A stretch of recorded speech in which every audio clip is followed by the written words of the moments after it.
하겠습니다. 사도행전 2장 38절 우리 한번 보겠습니다.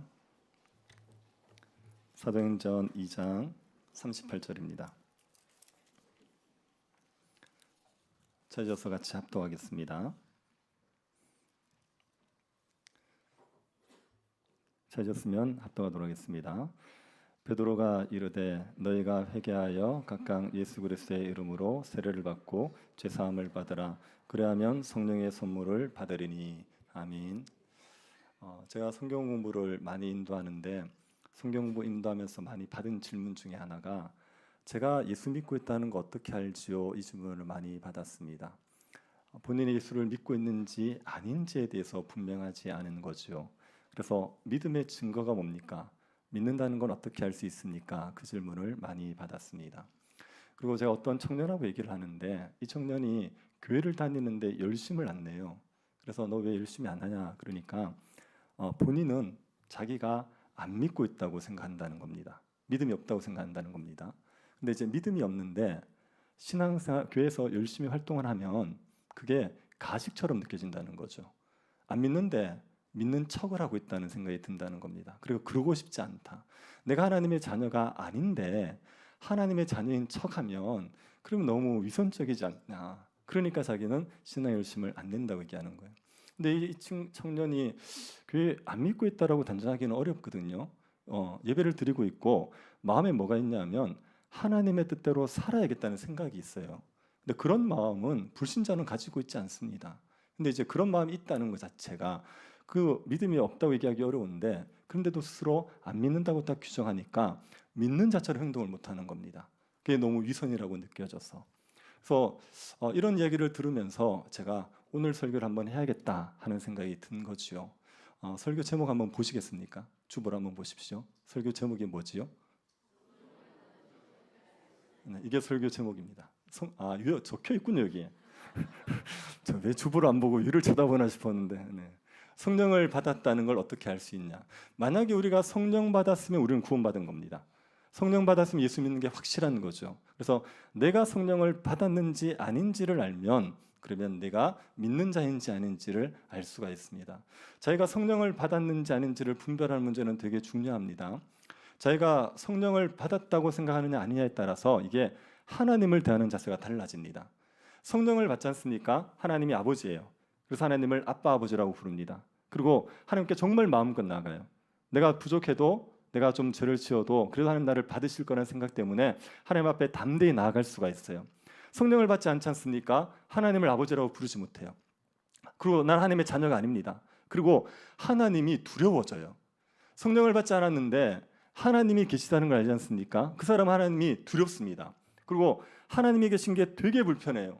차라리 하나님이 안 계셨으면 좋겠어요. 하나님은 내 일거수일투족을 다 본대요. 그리고 나에게 벌을 내린대요. 그를 진노하신대요. 그러니까 얼마나 싫습니까? 하나님이 두려움의 대상이 돼버려서 하나님을 가까이 하기 싫어집니다. 그래서 성령을 받았느냐 아니냐는 것은 하나님을 대하는 태도를 결정짓기 때문에 굉장히 중요한 문제입니다. 그래서 우리가 성령을 받았는지 아닌지를 우리가 분별할 수가 있어야 되는 겁니다.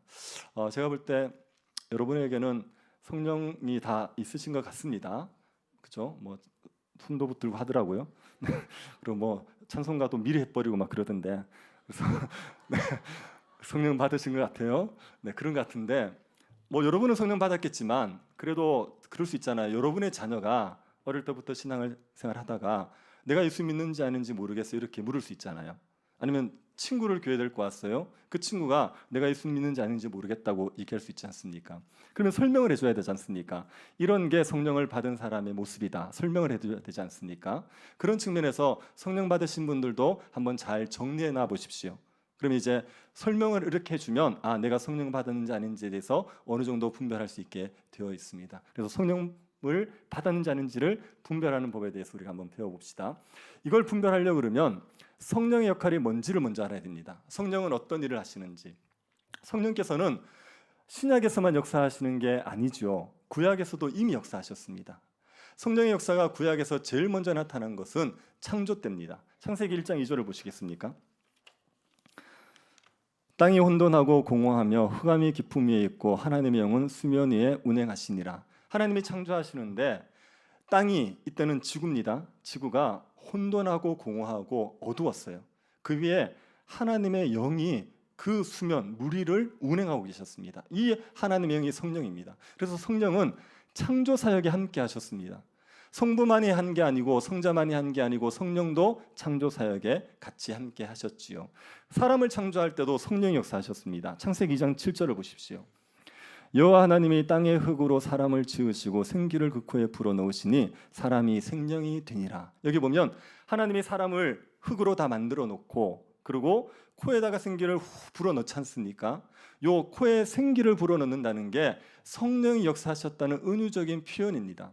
요한복음에 보면 예수님께서 숨을 내쉬면서 성령 받으라고 하신 적 있죠. 요한복음 20장 21절. 이 말씀을 하시고 그들을 향하여 숨을 내쉬며 이르시되 성령을 받으라. 그렇게 얘기할 때도 숨을 내쉬지 않습니까? 그것처럼 이제 하나님께서 숨을 불어넣으신 게 성령의 역사를 은유적으로 표현하는 거예요. 그래서 우리의 창조에서도 성령께서 역사하신 겁니다. 그리고 성령은 살아있는 생명체들을 유지하는 일을 하세요. 그래서 시편 104편 29절 30절 이렇게 얘기하고 있습니다. 주께서 주신즉 그들이 받으며 주께서 손을 펴신즉 그들이 좋은 것으로 만족하다가 주께서 나를 숨기신즉 그들이 떨고 주께서 그들의 호흡을 거두신즉 그들은 죽어 먼지로 돌아가나이다. 무슨 말인지 아시겠습니까? 우리가 호흡하고 사는 건 다 하나님이 하시는 일이에요. 그런데 이제 하나님이 얼굴을 딱 가리잖아요. 그러면 죽는 겁니다. 모든 생명체는 하나님의 얼굴을 가리는 순간 생명이 끊어지는 거예요. 그러면 이제 이 땅에 죽는 존재들만 있으면 세상은 피조세계가 없어지는 거지 않습니까? 또 새롭게 태어나야 되지 않습니까? 곧 태어나게 하는 사역을 성령이 하는 겁니다. 그래서 30절 보십시오. 주의 영을 보내어 그들을 창조하사 지면을 새롭게 하시나이다. 주의 영, 성령을 보내서 끊임없이 생명체를 창조하셔서 지면을 항상 유지해 가신다. 그래서 만물을 유지하시는 사역도 성령께서 하시는 일입니다. 이스라엘 백성들이 출애굽을 했죠. 출애굽 때는 성령이 역사하셨을까요? 안 하셨을까요? 역사하셨습니다. 그것을 이사야 선지자가 얘기합니다. 이사야 63장 11절. 백성이 옛적 모세의 때를 기억하여 이르되 백성과 양떼의 목자를 바다에서 올라가게 하신 이가 이제 어디 계시냐? 그들 가운데 성령을 두신 이가 이제 어디 계시냐? 출애굽할 때 하나님께서 성령을 두신 겁니다. 그래서 이스라엘 백성들을 홍해에서 구해내시게 된 거죠. 그래서 성령께서 출애굽의 역사에도 함께 하셨습니다. 구약의 선지자들이 말씀을 선포합니다. 그건 성령으로 말미암아 말씀을 선포한 거죠. 왕들을 세울 때 기름을 붓죠. 그러면 뭐가 임합니까? 성령이 임하는 거예요. 그래서 왕의 능력을 감당할 수 있도록 성령께서 함께 하셨습니다. 제사장들은 백성들을 하나님께로 이끈단 말입니다. 그 이끄는 일을 하기 위해서 제사장을 세울 때도 기름을 부어요. 이게 성령이 임하는 걸 얘기하는 겁니다. 성령이 제사장의 사역을 감당할 수 있게 만들어 주시죠. 그리고 이 성령은 마음을 바꾸십니다. 마음을 바꾸셔서 율법을 지켜 행하게 만드십니다. 에스겔서 36장 26절 27절. 또 새 영을 너희 속에 두며 새 마음을 너희에게 주되 너희 육신에게 굳은 마음을 제거하고 부드러운 마음을 줄 것이며 또 내 영을 너희 속에 두어 너희로 내 율례를 행하게 하리니 너희가 내 규례를 지켜 행할지라. 성령이 우리의 굳은 마음을 부드러운 마음으로 바꾸죠. 굳은 마음은 율법을 지키기 싫은 마음이에요. 하나님을 사랑하지 않는 마음입니다. 그 마음을 부드럽게 만듭니다. 하나님을 사랑하는 마음으로 율법을 지키고 싶은 마음으로 바꾸는 거예요. 그래서 성령은 우리가 마음을 바꾸어서 율법을 지킬 수 있도록 만들어내시는 분이신 겁니다. 이 성령이 한 개인에게만 역사하는 게 아니라 집단적으로 역사해서 하나님의 백성들을 집단적으로 만들어낸 일도 하십니다. 그래서 에스겔이 골짜기에 마른 뼈가 가득한 환상을 봤지요. 그때 성령이 임하면서 그들이 하나님의 군대로 일어섭니다. 에스겔서 37장 10절입니다. 이에 내가 그 명령대로 대언하였더니 생기가 그들에게 들어가매 그들이 곧 살아나서 일어나 서는데 극히 큰 군대라. 마른 뼈들에게 생기가 임합니다. 이게 성령입니다. 성령이 임함으로 하나님의 군대가 되는 거죠. 구약에서 이미 성령이 이런 역사를 하셨습니다. 성령은 창조하셨습니다. 인간도 창조하시는데 함께 하셨습니다. 그리고 피조 세계를 유지하는 일을 하십니다. 그리고 출애굽의 일을 하십니다. 그리고 사람들 선지자 왕 제사장에게 능력 주시는 일을 하고 사람들을 정결케 하는 말씀에 순종하게 하는 일도 하고 하나님의 백성들을 일으켜서 교회를 세우는 일도 하시는 겁니다. 이게 구약에서 이루어진 성령의 사역입니다. 이 성령이 누구에게 충만하게 역사하셨냐면 예수 그리스도에게 충만하게 역사하셨어요. 그래서 예수님이 잉태할 때 성령으로 잉태가 됩니다. 성령으로 잉태된 것 때문에 죄가 없으신 거예요. 그리고 예수님께서 공생애를 시작할 때 세례요한에게 세례를 받을 때 성령이 비둘기같이 임하시죠. 그리고 예수님의 공생애는 성령으로 말미암은 사역인 겁니다. 공생애 동안 성령께서 예수님과 함께 하셔서 놀라운 일들을 행하신 거죠. 예수님께서 십자가에서 죽으시고 부활하셨습니다. 부활은 누가 이루십니까? 그것도 성령이 이루신 거예요. 그리고 승천하시는 것도 성령이 하시는 겁니다. 그래서 예수님이 하신 공생의 모든 사역들, 그 사역을 성령께서 함께 하셨던 겁니다. 이 성령이 예수에서 승천하시고 나서 성부와 성자로 말미암아 이 땅에 임하는 거죠. 그게 오순절입니다. 그 오순절날 임하고 나서 성령은 지금 이 땅에서도 지금 구약에서 하셨던 일과 같은 일들을 지금도 계속해 가고 계시는 거예요. 근데 이 성령이 우리 개인에게 딱 임하잖아요. 그러면 어떤 일이 행하시냐, 이게 우리가 알고 싶은 겁니다. 우리 개인에게 성령이 역사하셨을 때 일어나는 일, 이게 뭐냐 이거죠. 성령은 성부가 계획하고 성자가 이룬 것을 적용하는 게 성령의 역할이에요. 우리의 구원을 위해서 성부가 다 계획하셨어요. 그 다음에 성자는 그걸 실행하십니다. 그 다음에 이거를 적용해야죠. 아무리 좋은 게 이루어져 있어도 우리에게 적용이 안 되면 의미가 없지 않습니까? 그 적용 역할을 누가 하시냐? 성령이 하시는 겁니다. 이게요, 적용이 돼야지 온갖 복을 다 누리는 겁니다. 지금 저기 AI 시대 아닙니까? AI 시대라서 앞으로 제가 들으니까 전기의 필요가 굉장히 많아진대요. 그래서 혹시 뭐 주식 사실 분 있으면 전기 쪽으로 사십시오. 전 돈이 없어 못 사는데. 네. 근데 이제 발전소를 세웠다 칩시다. 발전소를 세워서 전기를 열심히 다 만들었어요. 그런데 그게 가정까지 선이 연결되어 있지 않으면 아무리 여기 전기가 많아도 못 누리는 거 아닙니까? 이게 연결돼야 된단 말이에요. 그 역할을 그 구원에서도 마찬가지예요. 정말 좋은 구원이 만들어졌는데 이걸 우리가 못 누리면 소용없단 말입니다. 근데 그걸 누리도록 역할하시는 분이 성령이신 겁니다. 그래서 우리의 구원을 적용하시는 분이에요. 이 성령이 우리에게 딱 임하잖아요. 그렇게 되면 성령이 하시는 일이 웨인 그루뎀이라는 신학자는 4가지로 정리했습니다.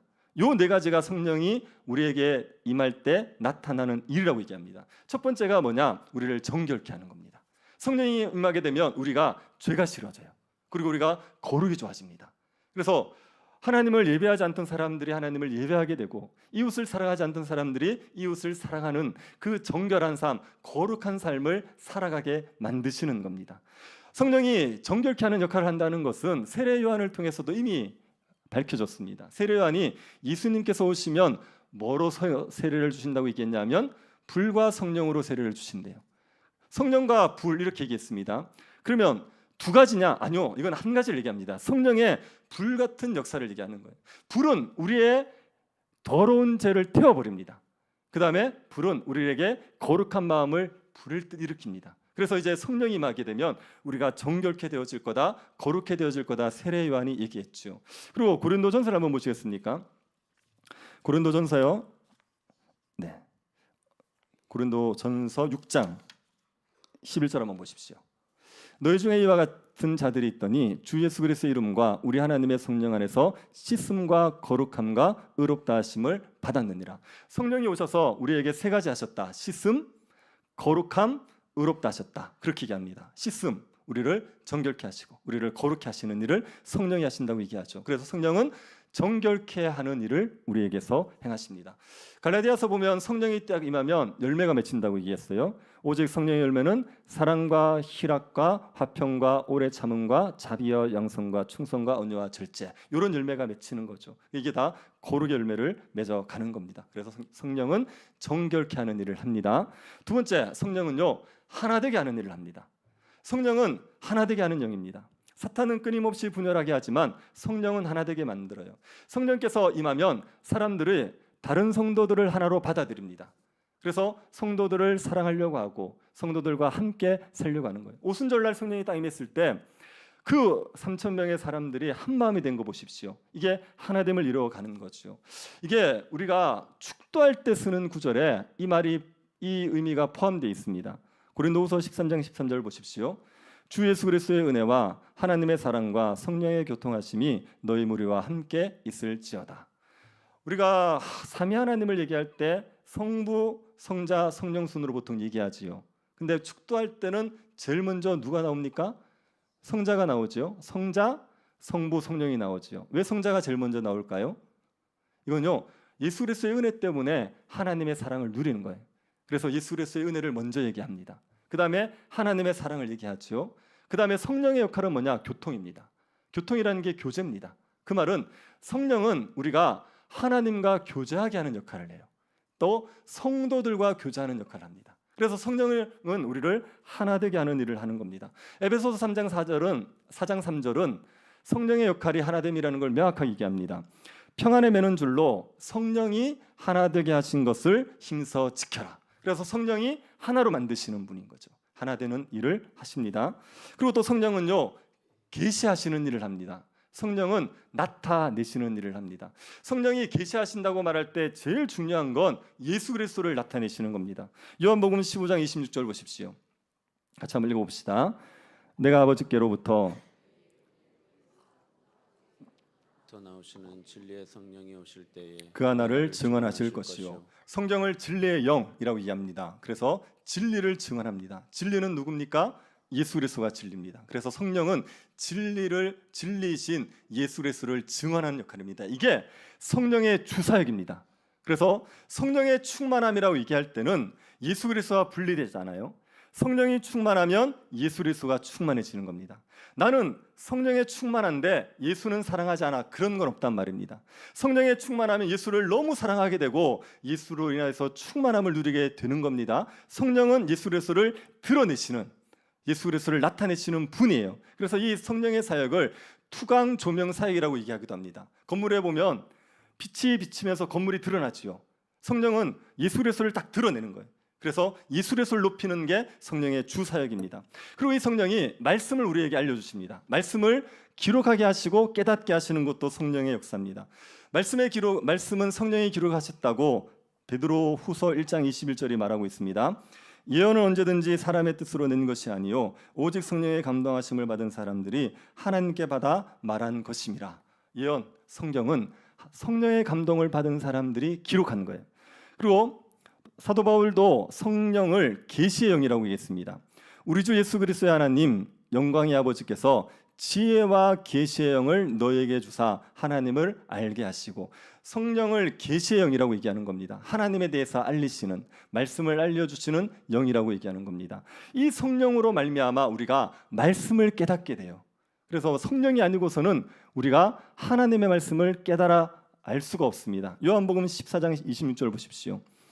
보혜사 곧 아버지께서 내 이름으로 보내실 성령, 그가 너에게 모든 것을 가르치고 내가 너에게 말한 모든 것을 생각나게 하시리라. 성령이 예수님의 말씀을 생각나게 하신 거예요. 이것은 예수님의 말씀을 단순히 기억하는 게 아니라 예수의 말씀의 의미를 알고 그 뜻을 깨달을 수 있도록 만들어 준다는 얘기입니다. 성령은 우리에게 말씀을 계시합니다. 그래서 성령을 받기 전에는 말씀이 안 깨달아집니다. 성령을 받기 전에는요, 설교가 뭔 말인지 모릅니다. 성령 받기 전에는요, 성경 읽어도 무슨 뜻인지 모릅니다. 그런데 성령을 받고 나면 설교가 들리기 시작해요. 성령을 받고 나면 말씀이 깨달아지기 시작해요. 그래서 성령은 말씀을 계시하시는 분입니다. 그리고 성령이 자기 백성을 인도하시는 분입니다. 이것도 계시의 영역에 들어갑니다. 성령이 자기 백성들을 이끌어갑니다. 이런 이야기는 성경에 많지요. 사도행전 8장 29절을 보십시오. 성령이 빌립더로 이르되 이 수레로 가까이 나아가라 하시거늘. 성령이 빌립을 이끌어서 에디오피아 여왕의 네시에게로 이끌어간 겁니다. 그리고 또 사도 바울과 바나바를 파송하게 하신 것도 성령의 사역이었습니다. 바울이 전도를 하고 있는데 성령이 어떤 길을 막으시고 어떤 길을 여시는 일을 하는 거예요. 사도행전 16장 6절 7절 한번 보십시오. 성령이 아시아에서 말씀을 전하지 못하게 하시거늘 그들이 부르기아와 갈라디아 땅으로 다녀가 무시아 앞에 이르러 비두니아로 가고자 했을 때 예수의 영이 허락하지 아니하시니라. 어디를 가려고 그러니까 성령이 막으세요. 그리고 또 다른 길을 여세요. 이렇게 인도하시는 것도 합니다. 성령이 우리를 인도하신다고 말할 때 기본적인 인도는 우리가 의의 길을 걸어가도록 인도하시는 겁니다. 우리에게 무엇이 하나님의 뜻인지를 분별하고 하나님의 뜻대로 살도록 인도하는 게 성령의 기본적인 인도입니다. 여러분 시편 23편 3절 아시죠? 내 영혼을 소생시키시고 자기 이름을 위해서 의의 길로 인도하신다. 우리를 어느 길로 인도하신다고요? 의의 길로요. 그래서 성령의 인도는요, 의의 길을 인도하는 겁니다. 말씀에 따라 도덕적인 길, 거룩한 길을 걸어가게 만드는 게 성령의 인도입니다. 자, 그러면 성령은 우리의 삶에 구체적인 삶의 문제에 대해서는 인도를 하실까요? 안 하실까요? 예를 들어 여러분이 이사를 갑니다. 그러면 이사를 가는 문제를 성령께서 인도를 하실까요? 안 하실까요? 성령께서 말씀하십니까? 동쪽으로 가라. 하십니까? 안 하십니까? 하십니다. 네, 하십니다. 성령이 우리의 삶의 구체적인 문제도 인도하세요. 근데 제가 이거를 얘기하면 약간 새는 것 같아서 궁금하신 분은 목양실로 오세요. 제가 정말 성령의 인도를 분별하는 법을 알려드릴게요. 그래서 성령이 우리의 삶의 구체적인 문제는 인도하시는데 우리에게 그 도덕적인 길을 가르쳐 주시고 그 다음에 그 길 안에 있는 건 자유를 주세요. 그래서 더 나은 길, 더 못한 길을 분별할 수 있게 해주시기 때문에 꼭 한 지점만을 딱 가르쳐서 인도해 가시는 건 아니다. 뭐 대충 그 정도만 이해해 두십시오. 하여튼 중요한 건 성령이 우리를 인도해 가십니다. 그리고 또 성령의 계시 중에 중요한 사역이 뭐냐면요, 우리가 자녀라는 걸 확증시켜 주세요. 로마서 8장 16절 같이 한번 읽어봅시다. 같이 읽겠습니다. 성령이 우리의 영과 더불어 우리가 하나님의 자녀인 것을 증언하시나니. 자, 저를 보시고 하나님의 자녀이신 분들은 아멘 한번 해주십시오. 여러분이 그걸 어떻게 확인하게 됐습니까? 그건 성령이 하신 거예요. 성령이 우리에게 내가 하나님의 자녀라는 확증을 가지게 만들어 주시는 겁니다. 그래서 성령은 계시하십니다. 무엇을 계시합니까? 예수 그리스도를 계시하시고 또 우리에게 말씀을 알려주시고 그리고 우리를 인도하시고 우리에게 자녀라는 것을 알려주시고 이런 성령의 계시가 있습니다. 그리고 네 번째는 성령은 능력을 주세요. 성령이 임하면 우리에게 능력이 생깁니다. 우리가 살아나는 것도 성령의 역사입니다. 성령이 임해야 우리가 죽은 영혼에서 살아납니다. 그리고 성령이 임하면 섬김의 능력이 생겨요. 우리에게 은사들이 주어지고 다른 사람을 섬길 수 있게 만들어 주시는 겁니다. 구약의 선지자, 왕, 제사장 다 성령의 능력으로 섬긴 거 아닙니까? 우리도 성령이 우리에게 역사하시면 능력이 생겨서 다른 사람을 도우면서 살아갈 수 있습니다. 복음의 증인이 되는 것도 성령의 역사입니다. 성령은 능력도 주십니다. 이 네 가지 성령께서는 우리를 정결케 하십니다. 우리를 하나 되게 하십니다. 그리고 계시하십니다. 능력을 주십니다. 요 네 가지, 이게 성령의 역사입니다. 우리 개인에게 임했을 때 나타나는 성령의 역사입니다. 그러면 우리가 성령 받았는지 아닌지를 분별할 수 있겠죠. 자, 우리 안에 정결한 마음이 생겨요. 그전에는 예배를 드리기 싫었어요. 예배가 드리고 싶습니다. 그전에는 사랑하기 싫었어요. 사랑하고 싶습니다. 그런 마음이 생겼다. 그러면 우리가 그런 마음이 생겨서 우리가 자꾸 그렇게 거룩하게 살려고 한다. 자, 그러면 우리는 성령 받은 거 맞지 않습니까? 네. 하나 되고 싶은 마음이 생기는 거예요. 그전에는 이수정이 꼴 보기 싫었습니다.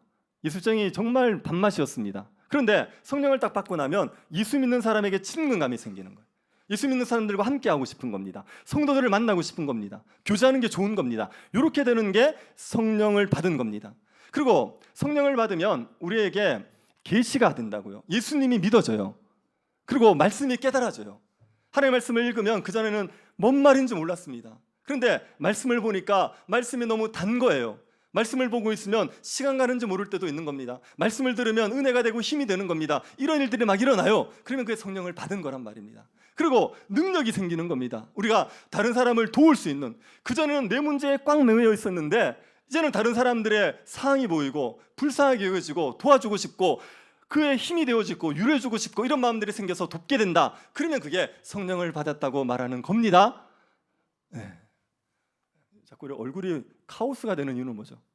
네. 아직도 이해가 안 되시죠? 이해가 되십니까? 됩니까? 자, 그런데 이렇게 얘기할 때 문제가 생겨요. 이게 우리의 삶에 적용할 때도 문제가 생깁니다. 그러면 어느 정도의 삶의 변화가 나타나야지 성령을 받은 거라고 얘기할 수 있냐는 겁니다. 자, 예배를 안 빠지고 꼬박꼬박 다 드리고 있으면 성령 받은 거고, 예배를 가끔 빠지고 또 이렇게 예배를 대충 드리고 그러면 성령을 안 받은 겁니까? 왜 벌써 단정하시죠? 네. 전도회를 참석하면 성령 받은 거고 전도회를 참석 안 하면 성령 안 받은 겁니까? 또 왜 자꾸 단정하십니까? 봉사를 하면 성령 받은 거고 봉사를 안 하면 성령 안 받은 겁니까? 우리가 하나님의 말씀을 매일 묵상하고 큐티하고 매일 이렇게 살아가면 성령 받은 거고 주일날 예배 설교만 들으면 성령 안 받은 겁니까? 이게 애매한 거예요. 그래서 이게 어느 정도로 삶의 변화가 나타나야지 우리가 성령 받았다고 말할 수 있느냐, 이 부분이 애매한 겁니다. 근데 미리 말씀드리면 우리가 성령을 받았는지 안 받았는지는 사람은 정확하게 판단을 못합니다. 이거는 오로지 하나님만 하시는 거예요. 그래서 우리가 추론해 볼 수 있고 짐작해 볼 수 있지만 그 사람이 성령을 받았는지 아닌지에 대해서 확정은 우리가 못합니다. 그래서 정말 성령 안 받은 것 같은 사람도 성령 받았을 수 있어요. 그리고 저 사람은 진짜 성령 받은 사람일 거야 라고 생각하는데 그 사람은 성령 안 받았을 수 있습니다. 그래서 우리가 100%는 모릅니다. 그런데 우리가 성령 받았는지 아닌지를 알려 그러면 우리의 삶의 변화가 어느 정도는 있어야 돼요. 그래서 내가 나를 봤을 때 좀 바뀌었구나, 이상하다, 좀 변화됐다, 다른 사람이 나를 봐도 변화됐다, 이 정도는 있어야 됩니다. 성령은 하나님이거든요. 하나님이 우리의 삶에 왔는데 우리의 삶에 아무 변화가 없다, 그런 법은 없어요. 그럴 수 없지 않습니까? 이거를 어떤 분이 이렇게 표현하셨는데, 여러분 내리막길 밑에 여러분이 서 있습니다. 위에는 100톤짜리 차는 없죠. 10톤짜리 차가 여러분에게 시속 100km로 달려와요. 그래가지고 여러분이 시속 100km로 달려오는 트럭과 정면 충돌을 했어요. 그러고 나서 옆에 있는 사람한테 얘기하는 겁니다. 멀쩡한 몸으로 나 트럭과 부딪혔어. 그렇게 얘기하면 그게 진짜예요, 가짜예요? 그럼 가짜죠. 그 10톤짜리 트럭과 100km로 정면 충돌했는데 그 사람이 멀쩡하다? 이건 거짓말입니다. 성령을 받았는데, 하나님을 받았는데 내 삶에 아무 변화가 없다? 이건 거짓말이에요. 그럴 수 없습니다. 성령을 받으면 반드시 변화가 나타나요. 그 변화가 내가 알고 다른 사람이 알 정도의 변화가 나타나야 됩니다. 그게 미미할 수 있습니다. 이거 제가 그냥 이제 막 던지는 예화입니다. 꼭 그런지는 모르겠지만, 성령 받기 전에 술고래가 있어요. 술을 엄청나게 먹습니다. 술 즐깁니다. 막 즐깁니다. 이 사람이 성령을 받았어요. 근데 여전히 술을 마셔요. 근데 달라진 게 뭐냐면 감사 기도를 하고 마셔요. 그전에는 그냥 술이 좋아서 막 먹다가 이제는 술을 주신 하나님, 포도주를 만든 하나님은 위대하시다. 그리고 이제 찬양하면서 감사하면서 먹어요. 그러니까 이걸 가지고 성령을 받았다고 말하기 되게 애매하긴 하지만 그냥 뭔가 바뀌었잖아요. 그러니까 그런 변화들이 있단 말이에요. 그런 변화들이 없이 나는 예전과 똑같아, 그렇게 됐는데 내가 성령 받았다고 얘기하는 법은 없습니다. 안 됩니다. 그래서 어느 정도의 변화가 있어야 됩니다. 그래서 내가 좀 알고 다른 사람도 알 수 있는 정도의 변화가 있어야 됩니다. 근데 이렇게 얘기해도 헷갈리는 분들이 있어요. 누구냐면 모태신앙들. 모태신앙들은요, 어릴 때부터 이렇게 살았어요. 어릴 때부터 예배 빠지면 두들겨 맞고 자랐거든요. 그래가지고 예배를 안 빠집니다, 습관적으로. 그래서 모태신앙들은 아무리 예배 때 자도 안 빠져요. 그래서 예배의 자리를 지키는 은사가 있습니다. 그리고 이제 모태신앙들은 봉사를 해야 돼요. 또 교회에 아는 사람도 많아서 봉사 잘해요. 재밌게 해요. 그러다 보니까 내가 성령을 받아서 그런 건지 이게 종교 생활을 하고 있는지에 대해서 분별을 잘 못합니다. 그리고 내가 성령 받았다는 게 되게 의심스러울 수 있어요. 자, 이렇게 되는 이유 중에 두 가지가 있습니다. 첫 번째는 모태신앙은 성령 받으면 극적인 회심을 할 거라는 좀 상상이 있습니다. 그래서 성령 받은 사람들의 간증을 들어보면 막 죄인으로 살다가 하나님 앞에 울고 불고 눈물 콧물 다누고 밤새 애통하고, 그러고 나서 이렇게 아침에 일어났더니 세상이 아름다워 보였어요, 이런 거거든요. 그런 간증 많이 들었어요. 그래가지고 이제 성령을 받으면 그런 극적인 체험이 있을 거라고 생각을 하는 겁니다. 근데 내 삶에는 그런 극적인 체험이 없었거든요. 물론 수련회 가서 울었죠. 그런데 그게 막 극적이라고 생각지 않습니다. 그래서 내 삶에 극적인 체험이 없다는 것 때문에 내가 성령을 받았는지 아닌지를 모른다고 얘기할 수 있습니다. 그리고 또 한 가지 이유는 뭐냐면 자꾸 죄를 짓는 거예요. 모태신앙들은 어릴 때부터 얼마나 설교를 많이 들었으니까 6계명을 줄줄 외운단 말이에요. 제가 지난주에 도둑질을 6계명이라고 했다가 얼마나 욕을 먹었는지 그 다 한단 말이에요. 6계명, 모태신앙들은.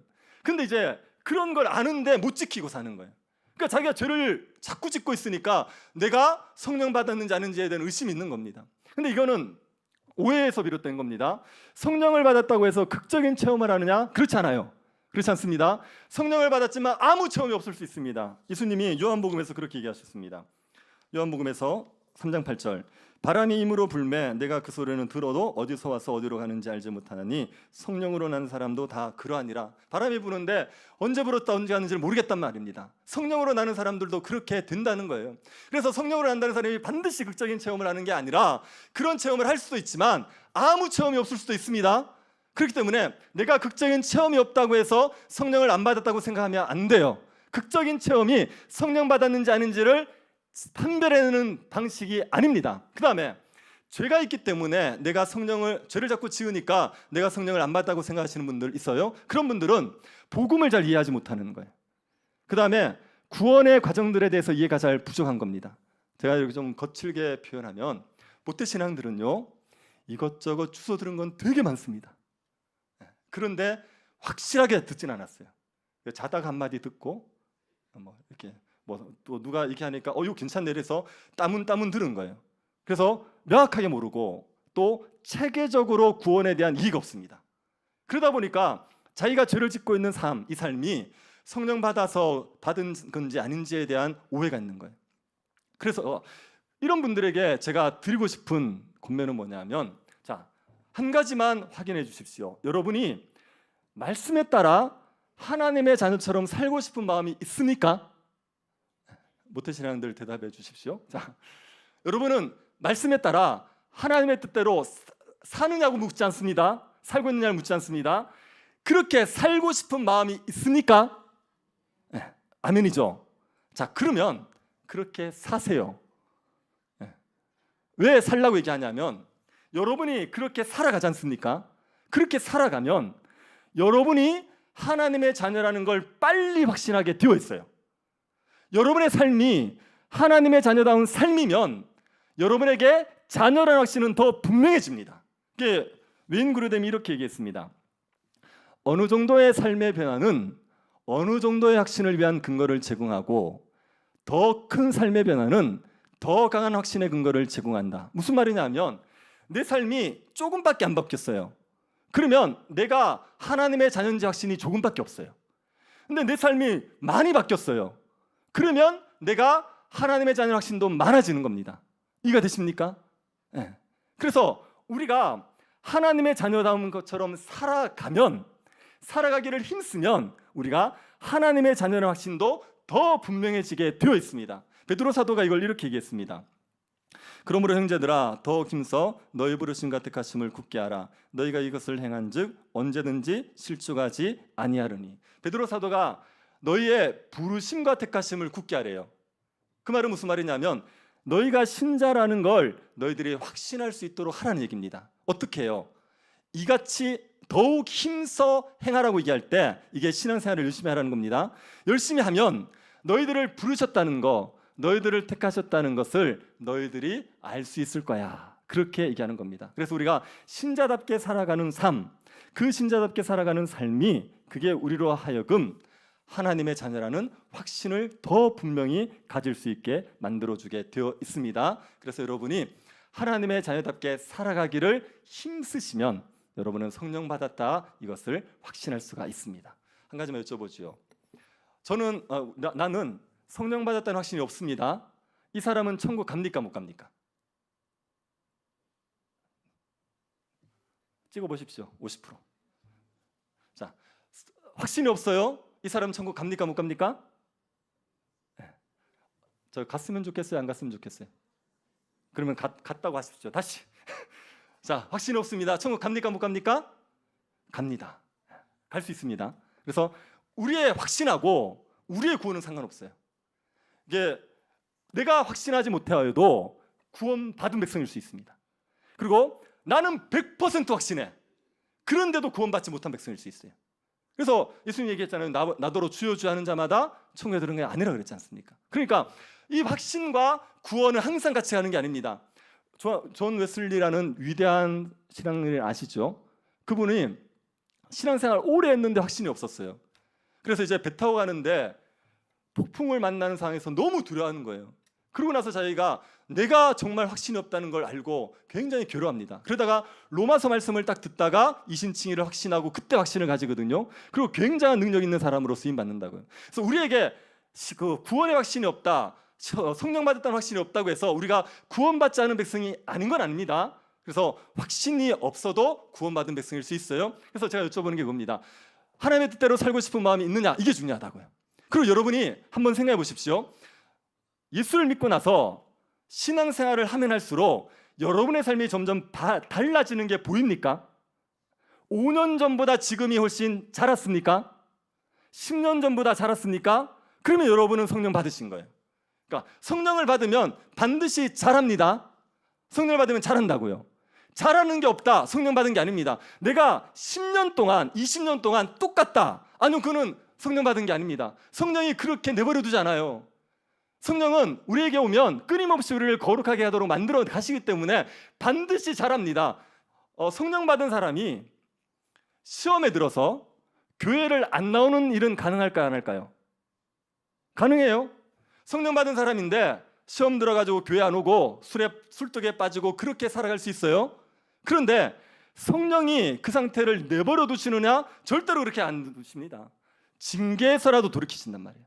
그래서 결국은 거룩하게 살아가게 만드신단 말이에요. 그래서 성령 받은 사람들은 반드시 자람이 있게 되어 있습니다. 그래서 이런 걸 보고 여러분이 성령 받았는지 아닌지를 분별할 수가 있습니다. 성령을 받으셨습니까? 네. 혹시 아직 확신이 없으신 분들을 위해서 여러분은 뭘 하시면 되냐? 여러분이 회개하고 예수를 믿으시면 됩니다. 그게 성령을 받는 방법입니다. 성령을 받는 특별한 방법이 있는 게 아니라 여러분이 하나님을 주로 인정하지 않은 걸 회개하십시오. 예수를 주로 인정하지 않은 걸 회개하십시오. 그러고 나서 예수 그리스도를 주로 받아들이시면 됩니다. 그러면 성령을 선물로 주십니다. 자, 우리 예수 믿지 않는 사람들을 위한 영접 기도가 있습니다. 우리 같이 한번 해봅시다. 같이 읽겠습니다. 하나님, 저는 거룩하신 하나님 앞에서 죄인임을 고백합니다. 저의 생각과 말과 행동으로 하나님 앞에서 죄를 지었습니다. 하나님을 주로 섬기지 않고 제 마음대로 행했습니다. 제가 마땅히 심판받아야 할 자임을 인정합니다. 그러나 하나님께서 저를 사랑하셔서 예수 그리스도를 이 땅에 보내주시고 그분이 십자가에서 제 죄를 대신하여 죽으시고 사흘 만에 다시 살아나신 것을 믿습니다. 이제 저는 제 의가 아닌 오직 예수 그리스도의 공로로만 의지하여 하나님 앞에 나아갑니다. 예수님을 나의 구주로 믿으며 나의 왕으로 모셔드립니다. 성령님, 제 마음을 새롭게 하셔서 회개와 믿음 가운데 살게 하시고 하나님의 뜻을 따라 순종하는 삶을 살게 하옵소서. 끝까지 믿음을 지켜 주님의 영광을 위해 살게 하옵소서. 예수 그리스도의 이름으로 기도드립니다. 이런 기도를 하시는 겁니다. 이렇게 예수 그리스도 앞에 죄를 고백하고 받아들이시면 그러면 성령을 선물로 받고 여러분이 하나님의 자녀가 됩니다. 성령 받으신 분들은 자꾸 성령을 달라 그러지 마십시오. 그러지 마시고 뭘 구하셔야 됩니까? 충만을 구하시는 겁니다. 성령 충만은 이런 겁니다. 에베소서 5장 18절 21절. 술 취하지 말라, 이는 방탕한 것이니 오직 성령으로 충만함을 받으라. 시와 찬송과 신령한 노래들로 서로 화답하며 너희 마음으로 주께 노래하며 찬송하며 범사의 우리 주 예수 그리스도의 이름으로 항상 아버지 하나님께 감사하며 그리스도를 경외함으로 피차 복종하라. 이게 조엘 비키 목사님은 이 모든 걸 예배라고 얘기했어요. 첫 번째, 성경에 흠뻑 잠긴 예배. 시와 찬미와 찬송과 신령한 노래, 이게 그 당시에 복음의 진리를 말하던 방식이었습니다. 그래서 시와 찬미성과 신령한 노래로 서로 화답한다는 얘기가 복음의 진리를 서로 주고받는다는 얘기예요. 이게 성경에 흠뻑 잠긴 예배를 얘기하는 겁니다. 그리고 마음을 담아 드리는 예배입니다. 너희 마음으로 주께 노래하며 찬송하며. 그리고 세 번째는 삼위 하나님께 경배하는 예배입니다. 범사에 우리 주 예수 그리스도의 이름으로 항상 아버지 하나님께 감사하며. 네 번째는 권위를 존중하는 예배입니다. 그리스도를 경외함으로 피차 복종하고. 그래서 우리가 예배하는 게, 예배할 수 있는 게 그게 우리가 성령 충만한 상태입니다. 존 스토드 목사님은 성령 충만한 상태를 예배와 교제라고 얘기했습니다. 우리가 예배하면서 기뻐하고 교제하면서 기뻐하면 그러면 성령 충만한 거다. 성도들을 만나기 싫다, 성령의 충만함을 잃으신 겁니다. 예배가 싫다, 성령의 충만함을 잃으신 겁니다. 예배와 교제가 너무 좋고 이것 때문에 기쁨을 누린다. 이게 성령 충만한 상태입니다. 여러분 성도들이요, 이 성령 충만함을 잃어버리지 마시기를 바랍니다. 네. 여러분 저기 자 이제 끝나가니까 저 한번 보시겠습니까? 아멘이 뭐죠? 뜻이. 아멘의 뜻은 뭡니까? 그것이 옳다고 믿습니다. 진실이라고 믿습니다. 그 다음에 나도 그렇게 되기를 원합니다. 그렇게 얘기하는 거예요. 그래서 이제 우리가 말씀이 딱 선포되어질 때 아멘으로 받죠. 그 말은 그 말씀이 옳습니다. 그 다음에 제가 그 말씀대로 되기를 원합니다. 그렇게 얘기하는 겁니다. 그렇게 하나님에 대한 믿음을 고백하는 거예요. 그런 고백들을 잃어버리지 마시고 예배 가운데서 마음껏 아멘 하시면서 마음껏 하나님을 높이시면서 살아가시는 그 상태를 유지해 가셔야 됩니다. 그게 성령 충만을 유지하시는 거예요. 그걸 위해서 여러분이 말씀과 기도 생활에 힘쓰셔야 됩니다. 그리고 말씀을 따라 사셔야 돼요. 그렇지 않으면 여러분은 성령을 소멸합니다. 말씀대로 순종하지 않는데 성령 충만한 법은 없어요. 그렇게 안 됩니다. 말씀에 순종하셔서 성령 충만을 받으셔야 돼요. 그리고 여러분, 제가 요즘의 시대는 성령 충만하기 위해서 실질적으로 해야 될 게 뭐냐면 휴대폰을 끊으세요. 이거 성령 충만에 대해서 굉장히 방해가 됩니다. 저 목사님, 저는 휴대폰으로 설교만 듣습니다. 그래도 끊으십시오. 여러분이 휴대폰으로 설교 듣는 것을 성경 읽는 걸로 대체하시면 안 됩니다. 설교 듣는 것으로 성경 읽는 걸 대체하시면 안 됩니다. 말씀 앞에 서셔야 돼요. 말씀 앞에 머무셔야 됩니다. 그래서 좀 쓸데없는데 그 빼앗기는 세상의 온갖 잡다한 것들로 여러분의 영혼을 더럽히지 마시고 이거 다 끊으십시오. 집에 와이파이를 끊으십시오. 네. 아멘 안 하는 이유는 뭐죠? 네. 휴대폰 요금제를 데이터 4기가로 낮추십시오. 그 다음에 느리게 무제한하는 거 있어요. 그걸로 해요. 그럼 동영상 못 봐요. 카톡만 확인할 수 있어요. 그런 걸로 낮추세요. 이게 여러분의 영혼을 다 망치고 있습니다. 하루 종일 일하고 와서 피곤하니까 휴대폰은 열심히 쳐다보는데 성경 안 봐요. 하루 종일 세상에서 힘들었다고 쉰다고 하면서 하나님에게 멀어지는 거예요. 그런데 어떻게 성령 충만함을 누립니까? 성령이 우리 안에 계시면 그것 때문에 우리가 성경에서 약속하신 그 삶을 산단 말이에요. 사도들의 삶을 우리가 살아낼 수 있단 말입니다. 사도들이 특별한 사람이 아니라, 초대교회가 특별한 교회가 아니라 성령이 특별하신 분입니다. 그 성령으로 말미암아 살아있는 말이에요. 성령을 다 소멸시키고 나니까 예배도 버거워지고 신자답게 사는 것도 다 버거워지는 겁니다. 그러지 마시고 성령이 우리 안에 계신다는 걸 믿으시면 성령의 충만함을 받으십시오. 성령의 충만함을 받으셔서 능력 있는 신자로 살아가시기를 바랍니다. 세상에 끌려가지 마시고, 세상에 휘둘리지 마시고, 세상의 죄에 끌려가는 그런 비참한 신자 되지 마시고 이기십시오. 죄를 이기고 거룩하게 살아가며 하나님의 영광을 드러내는 신자가 되시기를 바랍니다. 성령에 충만해질 수 있습니다. 말씀과 기도로 하나님 은혜를 구하셔서 충만하셔서 능력 있는 삶을 살아가는 주의 백성들 될 수 있기를 간절히 바랍니다. 하나님 아버지, 우리에게 은혜 베풀어 주셔서 감사드립니다. 예수 그리스도를 믿음으로 성령을 받게 하여 주시고 성령을 받아 하나님의 자녀로 살아가게 하여 주시니 감사드립니다. 성령을 받지 못한 영혼들에게 긍휼을 베풀어 주셔서 회개하고 예수를 믿고 성령을 받게 하여 주옵소서. 성령 받은 모든 주의 백성들에게 성령 충만함을 허락하여 주옵소서. 예배의 감격을, 성도와 교제하는 기쁨을 빼앗기지 않고 살아갈 수 있도록 은혜 베풀어 주옵소서. 걸어가신 예수님 이름으로 기도드립니다.